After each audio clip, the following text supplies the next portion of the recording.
네, 아브라함이 99세에 하나님이 나타나셨죠. 마물의 상수리 나무에 나타나셔서 두 천사와 함께 나타나셔서 이제 아브라함한테 다시금 언약을 확인시켜 주시고 이제 두 천사는 소돔과 고모라를 심판하기 위해서 떠납니다. 근데 여기 보면 22절에 이 아브라함이 하나님 앞에 여전히 그대로 서 있는 그 모습이 표현되어져 있습니다. 왠지 이제까지 보면은 자기 마음대로 살았어요. 예, 자기의 방법대로 하고 싶은 대로 살다가 이제는 정말로 하나님이 전능하신 그 하나님이라는 사실을 깨닫고 하나님 앞에서 모든 답을 받기 위해서 이제 하나님 앞에 서 있는 이게 예배입니다. 자, 성도들이 사실 예배 성공하게 되면 궁금증이 없어야 돼요. 캐션 드는 게 없어야 돼요. 왜냐? 하나님 그 예배 속에서 우리한테 답을 주시게 돼 있고 예배 속에서 우리에게 힘을 주시게 돼 있기 때문에 하나님이 우리에게 절대 불가능 속에서도 하나님의 계획을 깨닫고 하나님의 절대 그 가능의 믿음을 붙잡기만 하면 그 속에서 하나님이 말씀을 이루신다라는 겁니다. 중요한 건 우리 인간이 믿어지는 거는 믿는데 내가 믿어지지 않는 거는 믿지 않기 때문에 그래요. 그 정도가 아니라 하나님은 인간을 만든지 창조하시고 부르셔서 해야 될 몫을 이미 주셨어요. 그래서 그 해야 될 몫을 갖다 이미 주셨고 그 일을 함께할 사라에게도 하나님이 지난주에 그랬죠. 사라의 그 영적인 문제 웃었는데도 불구하고 속으로 하나님이 말씀하시는 그 말씀이 안 믿어져 갖고 웃었는데도 불구하고 하나님은 사라를 본 적이 없어요. 그럼에도 불구하고 그 속 깊은 곳에 있는 것까지를 잡아내십니다. 그래갖고서는 아예 드러내시죠. 그러니까 사라가 웃었다 그러니까 사라가 나 안 웃었다 그러니까 너가 웃었느니라 이래가면서 인간하고 싸우는 것도 아니고 그러면서요 우리의 진짜 창세기 3장 6장 11장을 하나님은 적나라하게 드러내시면서 그 문제를 하나님 앞에서 해결받기를 원하세요. 그래야 주의 길을 걸어갈 수 있기 때문에 포장을 하고 감추고 내가 노력하고 한다고 해서 되어지는 게 아니기 때문에 하나님은 우리의 그 말씀 속에서 말씀을 듣고 예배를 드릴 때에 때로는 하나님의 말씀이 우리의 잘못을 찔를 수도 있습니다. 때로는 하나님의 말씀이 날쌘 검이 되어져서 우리를 도려낼 수도 있어요. 이때 여러분들이 전적으로 믿으셔야 되는 건 하나님이 전능하신 하나님이요 나를 죽이기 위해서 그런 것이 아니라 하나님이 원하시는 하나님의 사람으로 나를 세우기 위해서 하나님이 지금 그렇게 하고 계시다라는 사실이 여러분한테 인정이 되셔야 실질적인 구경꾼이 안 됩니다. 자, 교회는요 구경꾼이 많아요. 다른 사람이 신앙하는 걸 나는 구경하면서 그냥 얻어먹고 살아야 되겠다라고 생각하고 교회 생활을 하는 사람들이 참 많습니다. 근데 그 사람한테는 하나님의 보좌의 능력이 나타나지 않는다라는 거.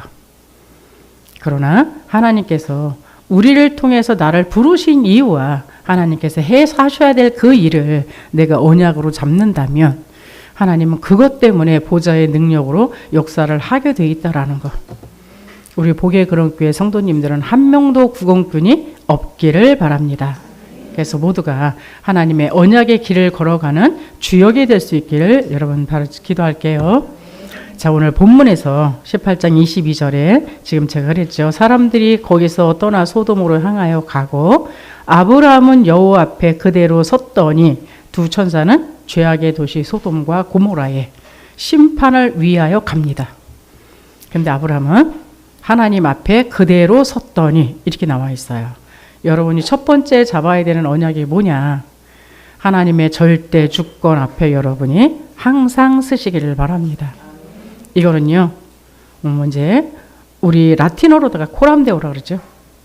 하나님 앞에 이 뜻이에요. 이게 신앙생활에 가장 바른 시작이고 가장 바른 자세입니다. 대부분의 성도들이 여기부터가 잘 안 돼요. 하나님을 속일 수 있다라고 생각을 해가지고 하나님 앞에 적나라하게 안 씁니다. 그러다 보니까 어때요? 하나님 앞에 내가 적나라하게 섰을 때에 하나님이 우리의 문제를 알려주시고 거기에 대한 답을 알려주시고 그 문제를 해결할 수 있는 방법까지도 알려주시는데 우리는 하나님 앞에 적나라하게 서지를 않고 나의 생각 속에 쓸 때가 너무나도 많다라는 거. 그래서 신앙생활은요 인간적인 생각이나 사람 눈치 사람 앞에서 왔다 갔다 하지 말고 하나님 앞에서 진실된 마음으로 시작하시기 바랍니다. 이게 안 되어지게 되면 나머지는 안 되게 돼 있어요. 뭐 예수 그리스도 백날 외쳐봐야 내가 하나님의 말씀 앞에 진실되게 쓰지를 않았는데 뭐 그 예수 그리스도는 진짜겠습니까? 가짜지. 그래서 이렇게 되어졌을 때요, 사람 소리가 아닌 여러분들이 대부분의 성도들이요, 문제를 갖고 자꾸 찾아올 때가 많아요. 이 문제를 어떻게 해야 됩니까? 이 문제의 답이 뭡니까? 이거 찾아올 때가 많아요. 근데 오늘 아브라함은 어땠어요? 그렇죠. 지난주에 그랬잖아요. 아브라함, 너희에게 내가 하고자 하는 일을 숨기겠느냐? 이게 예배예요. 헷갈리는 게 중요한 게 아니고요. 내가 예배가 안 된다라는 겁니다. 그렇죠. 답이 없는 게 아니라 내가 하나님하고 진정한 예배가 안 되기 때문에 내가 답을 찾아낼 수가 없다라는 얘기예요. 왜요? 이유는 다른 데 있어요. 왜? 사람의 생각, 사람의 소리, 나의 소리가 너무 강하기 때문에 하나님이 나에게 지금 주시는 예배를 통해서 주시는 답이 나에게 사실적으로 안 들려진다라는 것.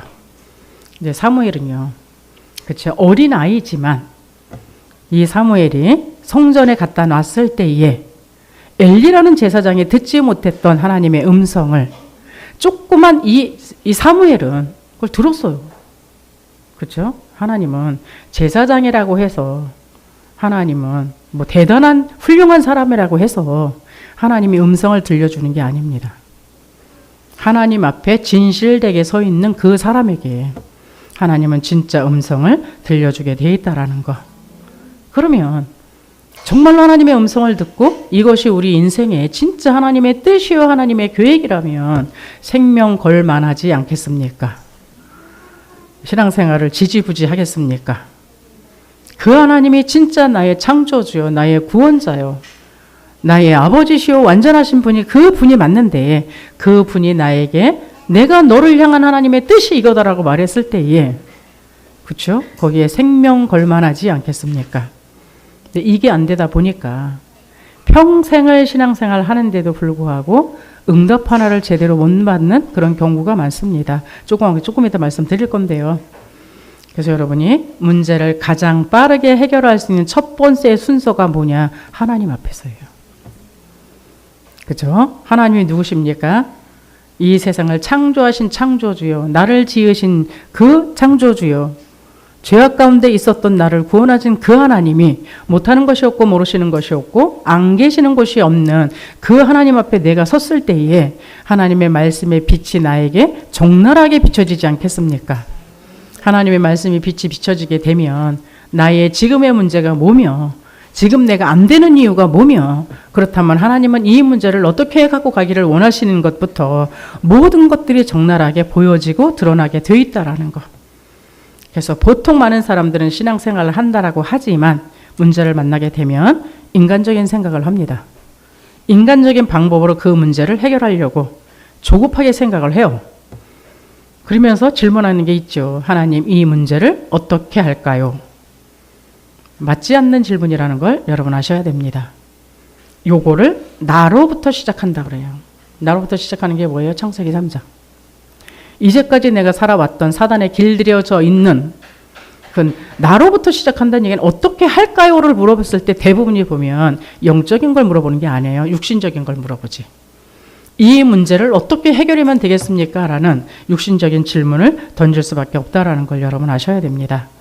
그래서 하나님의 주권을 먼저 인정하는 신앙생활이 여러분한테 먼저 되셔야 됩니다. 부끄럽습니까? 사람들한테 들켜서 창피하십니까? 그걸 숨기려면 여러분의 문제는 영원히 해결되지 않아요. 그러나 복음이 뭡니까? 이 땅에 있는 모든 사람이 죄를 범하였음에 하나님의 영광에 떠나서 모든 사람들이 저주와 재앙과 문제 가운데 헤맬 수밖에 없다라는 걸 성경에 말하고 있어요. 그 문제를 인간이 해결할 수 없기 때문에 이 땅에 예수 그리스도께서 오셨고 그 그리스도께서 나의 문제를 해결했다라고 말씀하고 계시는데 그 말씀을 안 받아들이기 때문에 나의 죄 문제를 찾고 무화과 잎으로 숨기려고 합니다. 그렇죠? 아담과 하와가 하나님의 말씀을 어기고 선악과를 따먹고 하나님을 떠나면서 어디 숨었어요? 무화과 나무 잎 속에 숨었어요. 뭐예요? 인간의 대책 속에, 인간의 방법 속에, 인간이 만들어 놓은 종교 속에 자기를 감춰두고 그 문제를 해결하려고 그랬다는 사실입니다. 그러나 그 이파리는 결국은 시간이 지나면 마르게 돼 있어요. 그리고 시간이 지나면 벌거벗은 그 형체가 그대로 다 드러나게 돼 있다라는 거. 그러나 하나님은 우리가 우리의 문제를 해결할 수 없기 때문에 내가 길을 열어줬다, 이게 복음입니다. 너희가 죄를 졌기 때문에 망하는 게 아니라, 잘못을 저질렀기 때문에 망하는 게 아니라, 그 죄를 용서하고 잘못을 용서해 주겠다라는 나의 약속을 안 받아들이기 때문에 너희들이 망한다라고 성경에는 그렇게 기록되어져 있습니다. 그렇다면 내 문제를 하나님 앞에 먼저 인정이 되어졌을 때에, 그렇다면 구원받은 하나님의 백성들한테 왜 이 문제를 허락하실 거라는 그 질문이 던져지겠죠. 그 질문 속에서 진정한 하나님의 계획이 보여지게 돼 있는 거고, 그러다 보니까 어떻게 돼요? 하나님 앞에 진짜 예배의 중심적인 그 예배를 드릴 수밖에 없습니다. 왜 예배가 잘 안 돼요? 그렇죠? 진짜 하나님이 오늘 나에게 답을 줘야만 내가 산다라고 생각하지 않으면 예배 안 되게 돼 있습니다. 이번 주에요, 어떤 분이 저한테 양육을 받고 있는 그 어떤 분이요. 제가 여러분하고도 지금 거의 한 주 이상 떨어져서 만났죠. 근데 그 분이 너무 반가워하시는 거예요. 그죠? 우리 교회도 아직 안 나오신 분인데 너무 반가워하시는 거예요. 그랬더니 옆에 소개시켰던 분이 그 얘기를 해요. 목사님, 이 분이 반가워하는 거 보니까 끝났습니다. 왜요? 목사를 뭐 반가워하겠어요? 목사가 할 수 있는 건 말씀 주는 것밖에 없어요. 오히려 거기 가서 맛있는 밥은 다 얻어먹고 와요. 근데 목사가 반갑다는 얘기는 말씀이 들어가고 있다는 얘기죠. 그렇죠? 여러분이 강단에서 말씀 선포하는 게 반가우십니까? 또 듣는 말씀을 또 듣고 있다라고 생각하십니까? 예배의 말씀에 집중하면서 하나님의 계획을 찾아가야 되는 것이 성도의 삶이에요. 그렇게 되어졌을 때에 하나님의 확실한 언약과 계획이 나와지면서 그것이 나에게 손해가 된다 할지라도 하나님이 그 길을 걸어가야 되는 것이 맞다면 결단하고 믿음의 여정을 가게 돼 있습니다. 여기 에레미야 18장 4절에 보니까 그렇게 돼 있어요.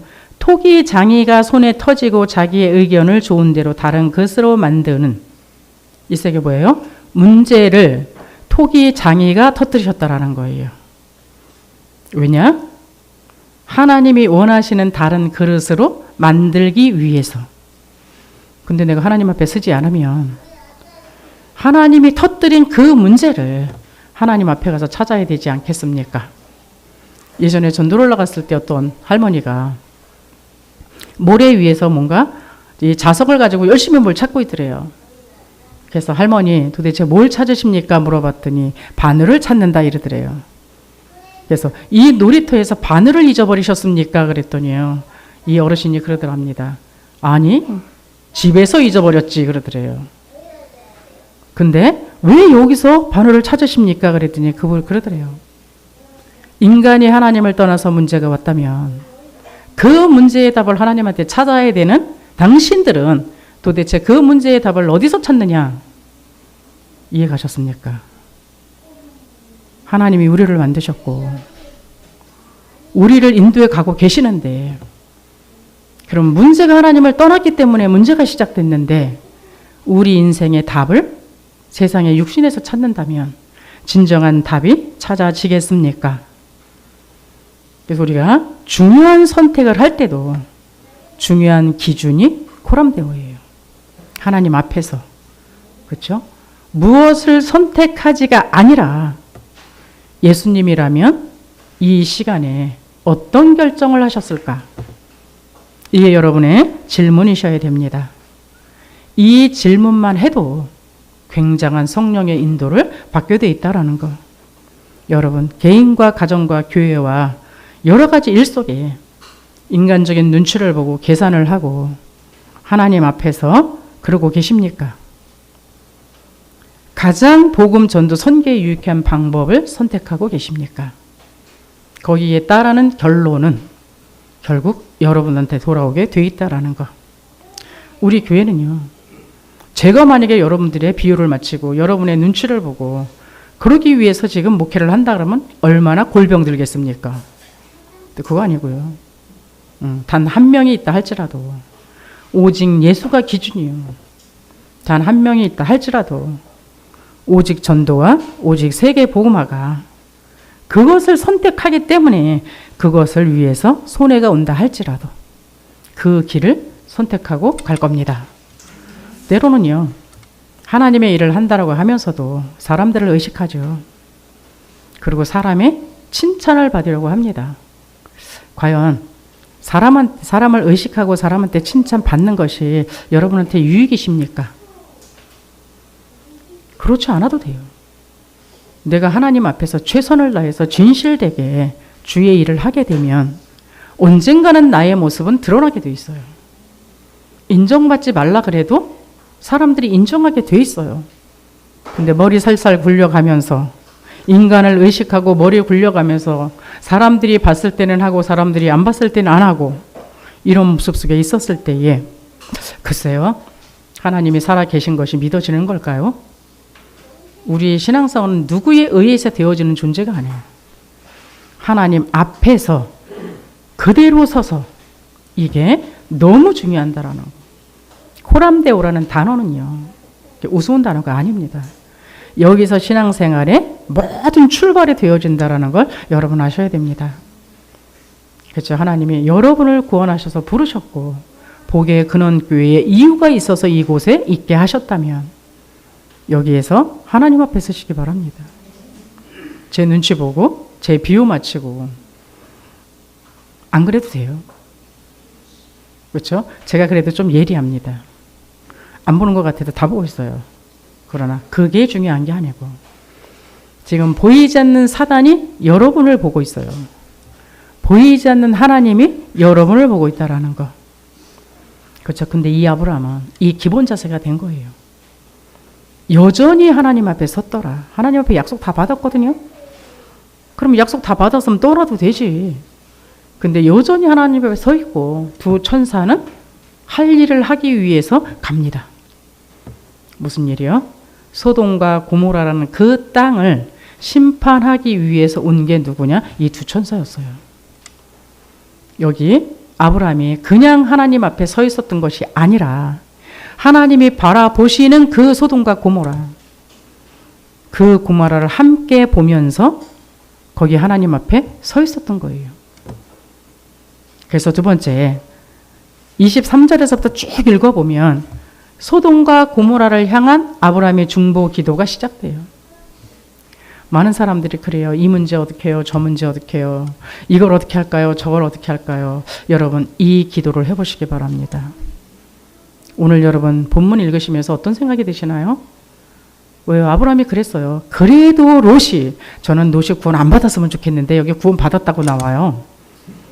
기분이 묘한데요. 어쨌든 성경에는 구원 받은 롯이라고 나오거든요. 근데 이 롯이 얼마나 머리 살살 굴려가면서 자기 유익을 챙겨가면서 그냥 아브라함을 갖다가 먼저 선택해도 되어져야 되는 이 아브라함을 뺑이 쳐버리고 자기가 먼저 좋은 땅을 선택해버린 이게 저기 롯 아닙니까? 근데 이 롯을 아브라함은 기도합니다. 어떻게 해요? 하나님 앞에 간절한 기도를 해요. 그렇죠. 하나님, 그 땅에 의인 50명만 있으면 그 땅을 망하지 않게 하실 겁니까? 그때 하나님 대답하세요. 오케이. 50명만 있으면 내가 그 땅을 멸하지 않겠다. 얘기 들어보니까 어때요? 없는 것 같은 뉘앙스가 막 오죠? 그러니까 또 낮춥니다. 하나님 45명이라도 괜찮겠습니까? 어디까지 낮춰요? 10명까지. 이게 여러분 기도입니다. 하나님이 나에게 맡겨주신 영혼, 하나님이 나에게 맡겨주신 하나님의 일을 향하여 하나님의 그 중심을 가고 거기를 구원하려고 하는 그 간절함, 여러분 이 기도가 있으십니까? 주의 이름 말 갖고 하는 게 아니에요. 그 소돔과 고모라를 보게 되면요, 물질적으로는 굉장히 풍요로워요.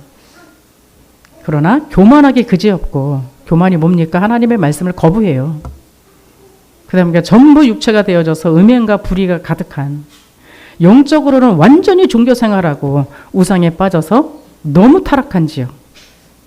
어느 만큼 타락했느냐? 뭐 다음에 나오겠지만 19장에요. 천사들이 남장을 하고 갑니다. 근데 모든 성 안에 있는 사람들이 이 남장을 하고 오는 이 천사를 갖다가 성폭행하려고 덤빕니다. 말이 돼요? 요거 비슷하게 나온 데가 있죠. 그렇죠? 창세기 6장. 완전 네피림한테 잡혀버린 그 현장. 그 뿌리가 어디예요? 하나님을 떠나서 나로 살기 위해서, 보이는 것을 찾아가기 위해서 잘못된 성공을 성공이라고 착각하고 있는 그 소돔과 고모라가 이 노아의 그 심판 속에 있었던, 그 방주운동 할 수밖에 없었던 그 시대에 하나님이 뭐라고요? 사람 지으셨음을 한탄하셨다라고 표현할 만큼 완전히 타락되어져 있는 그런 지역에 롯이 아무 할 것도 없는 무능력 속에 살고 있었어요. 하나님의 백성들이 그런 지역을 살리게 하기 위하여 하나님이 그 지역에 놔뒀는데 롯이라는 존재는 아무것도 할 수가 없었어요. 그냥 오로지 나 하나 먹고 살기 그 끝판, 그런 존재로다가 이렇게 있었다라는 얘기입니다. 그래서 18장 19장에는요. 얼마나 타락했으면은 불과 유황으로 심판할 것이라고 기록되어져 있는 그 땅. 소돔과 고모라가 망하는 이유가 뭘까요? 정말로 타락됐기 때문일까요? 음란하기 때문일까요? 그게 아니라, 그렇죠? 하나님을 떠나서 진짜 삶이 뭔지를 모르면서 그냥 여전히 나, 여전히 육신, 여전히 세상 성공, 이거를 향해서 갈 수밖에 없었기 때문에 거기에는 보이지 않는 사단이라는 존재가 여전히 들끓을 수밖에 없었던 그거를 말하고 있습니다. 창세기 3장의 선악과에 그 담긴 하나님의 존재 언약을 잊어버려 보다 보니까 보기에 아름답고 먹기에 좋은 그것을 따 먹을 수밖에 없었던 그 사건의 시작인 거예요. 그래서 인간이 육신적인 탐욕, 육신적인 탐심, 쾌락을 쫓아가는 그 마음의 뿌리가 창세기 3장이라는 거 아십니까? 그 속에서 계속적으로 살아갈 수밖에 없는, 결국 창세기 3장, 6장, 11장에 완전히 사로잡힌 도시 소돔과 고모라. 그렇죠? 의인 10명이 없어서, 그렇죠? 죄를 졌기 때문에 망하는 게 아니라 의인 10명이 없어서 하나님의 심판의 대상이 될 수밖에 없었던 그 도시. 이 땅의 의인이 누굽니까? 예수를 나의 죄 문제를 해결하고 사단의 운명에서 건져서 지옥 문제를 해결한 그리스도라는 것을 진짜 고백하는 사람. 이걸 갖고 의인이라고 말해요. 이 의인으로 인정된 자는 하나님 앞에 섰을 때에 예배가 되어지겠죠. 왜 하나님의 말씀을 무시하는 것이 아니라 그 하나님의 말씀이 나에게 답이 되고 그 하나님의 말씀이 나에게 힘이 되고 그 하나님의 말씀을 길을 걸어가야 되는데 과연 예배에 실패하겠습니까? 자, 결국 궁극적인 의인은 그 예수 그리스도시요. 그 예수 그리스도를 영접한 내가 의인이라는 사실. 그렇죠? 다른 말로 언약의 백성. 어떠냐? 하나님의 형상을 가지고 하나님과 함께 하면서 하나님이 시키시는 일을 위하여 하나님과 교제하면서 살아가야 되는 존재. 이게 언약의 백성이에요. 이게 실질적인 피의 백성이에요. 그러면 당연히 실제적인 예배 속에서 하나님과 동행하는 일들이 많아지겠죠. 왜? 오늘 하나님 앞에 예배 안 드리면 뭘로 살아가요? 오늘 하나님 앞에 답을 받지 못하면 뭘로 살아가요? 결국 내 꼴로 살아가요. 나의 창세기 3장 6장 사단이 각인시켜 놓은 나의 곳으로 살아갈 수밖에 없기 때문에 이거를 진짜 알고 있는 사람은 하나님의 보좌의 망대가 내 안에 얼마만큼 중요하게 각인뿔이 체질되어져야 되는지를 알게 되어 있다라는 거. 그렇게 되어졌을 때 날마다 하나님 앞에 설 수밖에 없는 그 모습이 되어진다라는 사실입니다. 이 근원이 바뀌어야 진짜 근원적인 치유와 힘이 생겨요. 이 힘이 생긴 사람이 근원적인 사명을 회복하는 겁니다. 내가 전도자의 인생을 살아간다고 구호를 외운다고 되는 게 아니고 내 근원 밑바닥 저 깊은 곳이 내가 하나님과 함께 해야 되는 인생인 거를 진짜 고백하고 내 생각대로 내 방법대로 내 조건대로 살았던 그 모습을 내려놓고 하나님이 말씀하시는 그 인간의 참 인간의 모습을 내가 나의 것으로 각인뿌리 체질되게 만들었을 때에 하나님이 나를 통해서 당신의 일을 행할 수 있다는 걸 여러분 아셔야 됩니다. 그래서 제가 좀 전에 그랬죠. 롯이 과연 의인이었냐. 근데요, 여기 베드로후서 2장 7절 9절에 의인이라고 나와요. 여기 그렇게 나왔습니다. 영은 어둡고 육은 밝아져 육신 기준으로 갔던 롯. 그렇게 표현되어 있어요. 영적인 건 깜깜하고 육신적인만 밝은. 근데 구원받았대요. 기가 막히지 않습니까? 구약에서 구원받은 그 의미와 신약에서 구원받은 의미가 조금 틀려요. 그래서 그걸 다 설명할 수 있는 부분은 아닌 거고요. 그렇죠? 그러면서 베드로후서 2장 7절 9절, 창세기 19장 29절 보면요. 롯은 완전하지는 않았지만 하나님과의 언약 속에서 의인으로 인정을 받았다라는 거. 누구한테요? 하나님한테. 잘하고 못하고 아무 상관없이 하나님한테 인정을 받았기 때문에 그랬대요. 근데요, 재미난 얘기가 나옵니다. 그러나 무법한 자의 음란한 행실을 인하여 고통하는 의로운 롯을 건지셨으니. 어떤 롯이요? 세상에 무법한 자들 때문에 그거를 이길 수 있는 비밀이 없어서, 그거를 살릴 수 있는 비밀이 없어서 같이 고통당하고 살아가고 있는 롯, 이렇게 표현되어 있습니다. 어떠세요? 부러우신가요? 구원받았다고 부러우신가요? 죄악에 시달리면서 겨우겨우 살아남는 그 모습. 신앙의 모델은 아니죠. 10명을 생명 살리지 못해서 결국은 소돔과 고모라를 멸망 속으로 집어넣을 수밖에 없었던 롯. 어떠십니까? 그걸로 끝났느냐? 그렇지 않아요.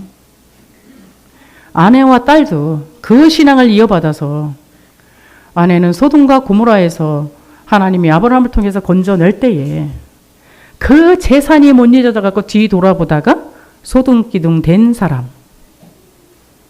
우리한테 본이요 거울이라고 성경에 기록되어 있습니다. 딸들은 아버지와 함께 도망가다가 굴까지 도망갔어요. 굴까지 도망갔는데 거기에서 자손을 번성시키겠다고 아버지를 범했습니다. 어디서 배웠을까요? 세상에서 살아가는 그 모습대로 그대로 살아가다 보니까 뭐가 죄인지 뭐가 복인지를 모르고 육신대로 살아갈 수밖에 없었던 이들. 그렇죠? 이 두 자녀들은요. 훗날에 하나님의 백성이 걸어가고 있는 이스라엘을 굉장히 괴롭히는 모압과 암몬으로 표현되어 있습니다. 보기십니까? 그렇죠. 성경에 그냥 기록된 것이 아니라 우리에게 마지막 시대의 본으로 우리에게 거울이 되어줘서 옛날에 있었던 그 일이 지금도 동일하게 일어나고 있다는 사실을 말씀하고 계십니다. 이때 아브라함은요. 하나님 앞에 진짜 간절한 기도를 합니다. 그죠? 하나님 앞에 딜하고 있어요 지금. 하나님 50명, 45명, 40명. 여러분이 한 영혼을 놓고 이렇게 기도해 보셨습니까? 그냥 나에게 맡겨준 영혼이니까 되나 보다 그냥 안 되면 말하라 이러고 계십니까? 그렇죠? 그래서 창세기 18장 23절 33절에 보게 되면요. 하나님은 아브라함은 하나님의 긍휼을 붙잡고 의인을 찾으며 굉장히 간절히 기도하죠. 그래서 에레미야 5장 1절에 그렇게 나와 있습니다. 의인 한 사람을 찾으면 성을 용서하시겠다. 여러분이 살고 있는 그 지역에 예수 그리스도의 피의 비밀을 알고 있는 그 한 사람을 찾으면 그 성을 용서하시겠대요. 에스겔서 22장 30절에도 그렇게 나와 있어요. 성을 위하여 중보할 사람을 찾으셨으나 발견하지 못했다. 그렇죠. 하나님은 세상을 망하는 거를 탄식하셔서 진짜 이 성을 건지기 위해서 중보 기도하고 있는 그 한 사람을 발견하기 위해서 찾았는데 못 찾았대요. 그렇죠. 이렇게 살아야 되겠습니까? 하나님은 오늘도 이 시대를 위해서 사명 가지고 기도할 의인을 찾으신다라는 거 아셔야 됩니다. 세상은 나와 우리를 말하고 있습니다. 근데 우리도 동일하게 나와 우리가 잘 살기 위해서 살아야 되겠습니까? 길을 잃고 방황하고 있는 그 영혼들에게 올바른 길이 무엇인지를 알려주는 그 인생길을 살아야 되겠습니까? 지금 전 세계가 영적 문제 때문에 어마어마하게 시달리고 있어요. 그래서 우리나라만 해도 조사하다 보니까요, 우울증 환자가 40%랍니다.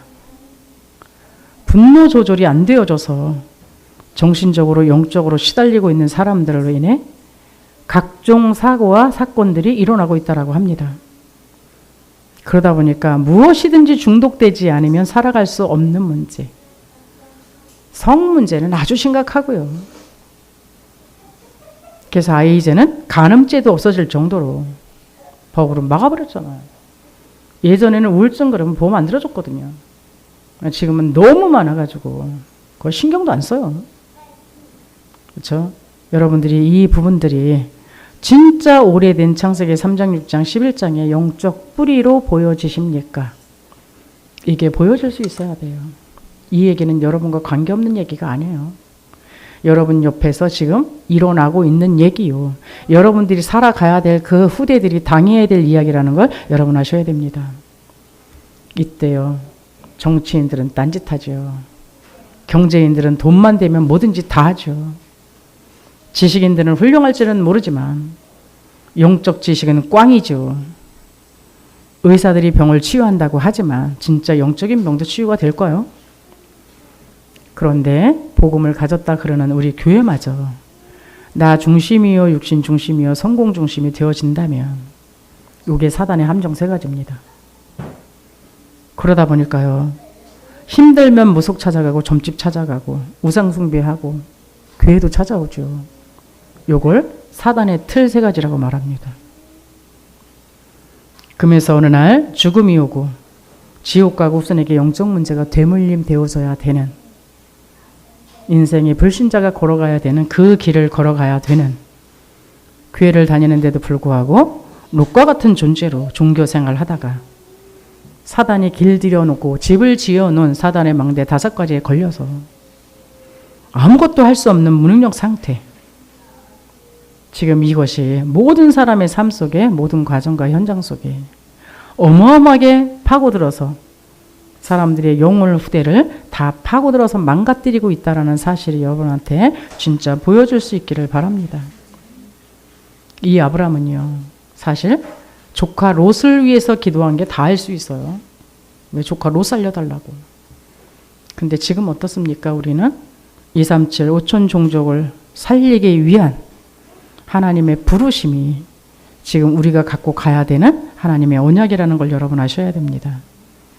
전 세계가 완전 종교성에 잡히는 네피림 시대가 되어졌을 때에 이 시대를 향한 진정한 기도를 회복할 수 있는 복의 근원교회 되시기 바랍니다.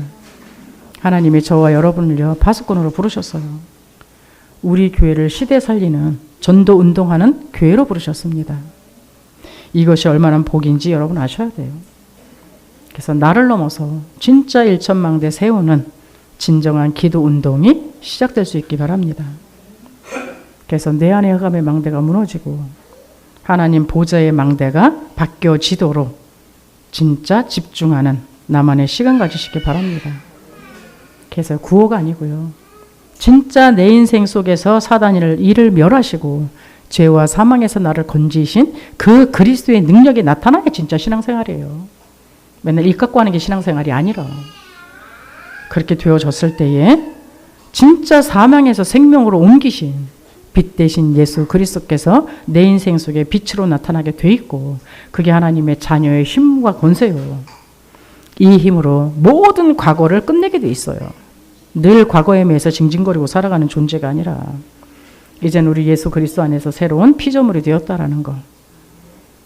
그래서 예수 그리스도와 함께 과거는 끝냈고 그 그리스도와 함께 새롭게 살아나는 그 응답을 우리에게 받았다라는 거.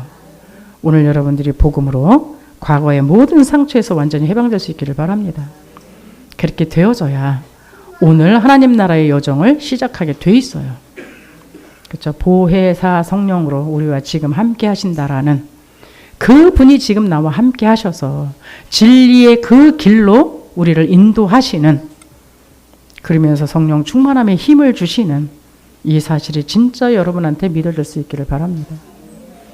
예수 믿고도 아직도 온통 마음에 나 육신 성공 중심, 이 사람 중심, 사람 눈치 보고 자리나 맡고 인정받으려고 하는 그런 망할 놈의 우리의 영적 문제를 여러분 제거하시기 바랍니다.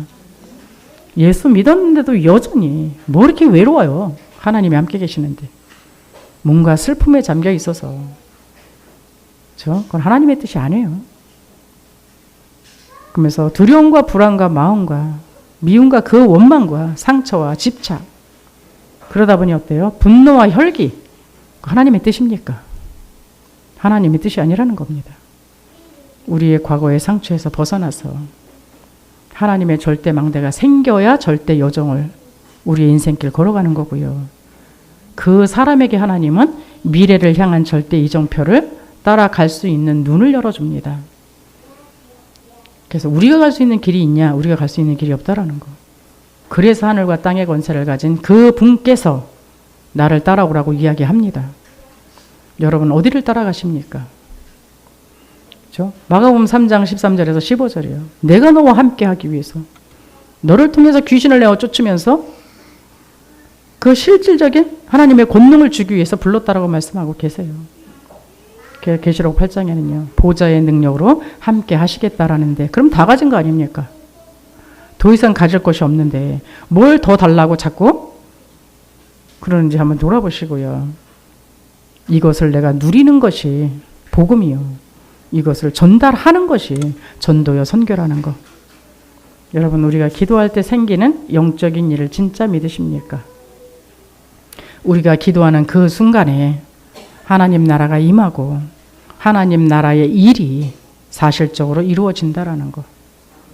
그래서 뭔가 인간이 포도덕거리지 말고 하나님의 약속을 잡고 하나님의 성령의 충만함이 임할 때까지 기다리라고 이야기한 거예요. 대부분의 성도들이 보게 되면요. 인간이 뭔가를 할 수 있는 것처럼 자꾸 뭔가 일을 자꾸 벌려요. 그렇죠? 그리스도로 결론 나시고 그 하나님의 성령의 충만함이 나한테 임해야 하나님이 하나님 나라의 일을 할 수 있다는 걸 여러분 아셔야 될 겁니다. 그래서 우리는 하나님의 파워를 가지고 237 5천 종족을 향해서 가게 돼 있다라는 거 말씀을 마칩니다. 우리 복의 근원교회가 이 시대에 아브람처럼 237 5천 종족을 향한 중보의 기도의 사명을 감당할 수 있기를 바랍니다. 그래서 하나님 나라의 역사가 우리를 통해 이루어질 것을 바라보면서 기도할 수 있기를 바랍니다. 그래서 이제까지 살아왔던 나의 삶이 아니라 오늘도 내 안에 영원한 그리스도의 망대를 세워나갈 수 있기를 바랍니다. 그렇게 되어져야 오늘 사단 재앙과 지옥 배경을 이기신 그리스도가 나의 주인임을 고백하시면서 영원히 그리스도의 망대를 우리 안에 세우면 되는 거예요. 그렇게 되어지게 되면 이제 어떤 일이 일어나도 아무 상관없어요. 감사하면서 찬송하면서 길을 걸어갈 수 있는 하나님의 인생 요정을 갈 수 있다라는 것.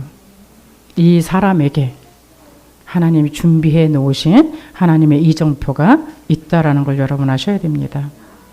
그래서 분명히 성경에는 이 말씀을 인도받는 중직자들을 통해서 어마어마한 미스바 운동도 일어났고요. 도단성 운동도 일어났고 회당 운동도 일어났습니다. 그래서 아브라함처럼 내가 하나님 앞에 무엇을 놓고 진짜 기도해야 되는지를 하나님 앞에 쓰셔서 동일하게 예수 믿는데도 불구하고 롯과 같은 무능력한 그 인생이 되어줘서 나 자신 하나도 제대로 관수가 안 되어지는 그런 어리석고 미련한 신앙생활이 아니라 하나님이 보실 때에 진짜 기뻐할 수밖에 없는 그 신앙생활 할 수 있기를 바랍니다. 기도하겠습니다.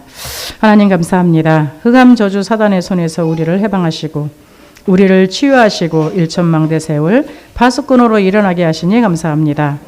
영원한 망대 여정 이정표를 가지고 실제 237 5천 종족을 살리는 진정한 기도가 시작되는 증인이 되게 하여 주옵소서.